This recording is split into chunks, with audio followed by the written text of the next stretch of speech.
So you may be wondering, is it more beneficial for you to build a Jeep or buy a Jeep? I'm Brian from DIY Off-Roading. So we're gonna go around this rig and I'm gonna give you some ideas on what it costs to do this and how much time it took to build this.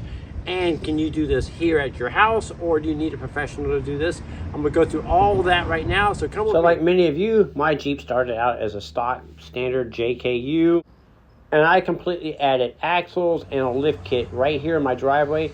I even have a gravel driver. I just went out and bought some stall mats from the Tractor Supplies, set my Jeep up on there and went to work. So when you're building a rig or versus wanting to buy a rig, you got to determine, how crazy you want to go. This, I would call this somewhere in the middle. It's not the most crazy Jeep in the world, but it's definitely not the most basic Jeep. So my Jeep, interior wise, is pretty much stock. You can modify your seats with 5-point harnesses. You can put roll cages in Jeeps. Just depends on what you're going to do with it. The sky is the limit. So one thing you may want to consider is a GMRS radio. Pretty much most of the clubs that I know of are going to these type of radios versus ham radios or CB radios. And just about any DIYer can handle something like installing a radio in their Jeep. So on my Jeep, I'm running a 4.5-inch metal cloak lift kit with 35-inch tires. I could definitely run 37 inches, possibly 40-inch tires on this lift kit. So if you want to run anything bigger than 35-inch tires, you got to do your homework on how much lift you need. Now, where you can really get crazy and spend a lot of money is on wheels and tires. I spent $9,000 on these Hutchinson's DOT-approved dual beadlock wheels. So like I said, these are what they call dual beadlock, meaning they lock the bead on the inside and outside. They do that with a sleeve here that you see here. This goes inside the tire, and the two outer halves of the rim bolt together, pinching this rubber insert on the beads on the inside. So it's going to go inside like you see here, and the two halves are put together like this with an O-ring in between, and it's all bolted together. And because it's dual bead locking the beads on the inside and outside, means you can run the air pressure super low without popping it off the bead. Now, mounting your own beadlock wheels is something just about anybody can do. It is very time consuming and does take quite a bit of effort. You could save about $300 or $400 by doing it yourself. And there are a lot of choices out there that would cost about half as much as these beadlock wheels cost. Now, if you're considering doing a lift kit yourself, I would say a little tough, but not undoable. Anybody with some basic tools and a little bit of mechanical skills can put these on. So I was able to install the lift kit on my Jeep with a pair of jack stands and a good floor jack and just some patience and some basic hand tools. Now, when it comes to axles on an off-road vehicle, if you were to buy them, they're very expensive. So if you were going to switch over to 1-tons or upgrade your axles, they can be anywhere from $8,000 to $16,000, depending on how wild you go. Or you can build them yourself for about $3,000 to $4,000, but you do have to have the tools and the know-how to do that. Another thing to consider is when you lift your Jeep over 4 inches, you're going to need drive shafts. So the stock drive shafts will no longer work with the higher lift kits.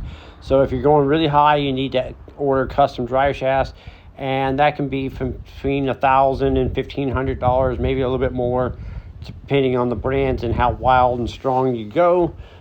These right here are Adams drive shafts. I believe I paid about $1,200 for these. They are the 1350 U-joints in them with the double cardigans, upgraded, very nice. They gave you a lot more clearance, and they were a lot stronger than the factory drive shafts. So if you're running anywhere between a 2 and 3.5 inch lift, you're probably good with your factory drive shafts, and that's going to be a savings you don't have to spend money on unless you want to. Right here is a side-by-side comparison of control arms that come with most lift kits. From the factory ones here, you can see that they're a lot stronger, a lot beefier. They weigh about 3 times the amount as a stock one does, and you can see that the bushings are just way beefier and way upgraded versus the stock ones. And on small lift kits, you can get away with running factory parts, but on the larger lift kits, you're definitely going to upgrade, and that's going to add cost. So my total lift kit price was about $4,500. They range between $800-900 to upwards to $6,000-7,000, just depending on how crazy you go with the lift kits. Now we're going to talk about shocks. Shocks are all over the place, so you can get them for a couple $100 for a set of shocks, or thousands of dollars depending on the shock. So mine are middle of the grade. Here they're about $1,200 for a set of these. So coilovers versus shocks is a big price difference. We're talking a couple $100, maybe $1,500 for some shocks, and then you can go into the $3,000, $4,000, $5,000, $6,000, $7,000 for coilovers, depending on how wild you want to go with your suspension. And let me tell you, there's amazing trails that you can go on with almost stock Jeeps or slightly modified Jeeps. You do not need to go extremely wild unless you want to and go on the crazy side. Another modification you might want to consider is the axle shafts themselves going in the axle housings. A lot of people upgrade to chromoly, and I upgraded mine to chromoly shafts, and that added a little over $3,000. And there are a lot of different styles and brands and stuff, so the prices can be all over the place. That's something you might want to consider when you're doing your build, is if you're going to add that or not. Definitely adds a lot of strength. And of course, you can add a bunch of bracing to your axles, such as C-bracing, as you see here, or the control arm mount bracings that I've done on my axles.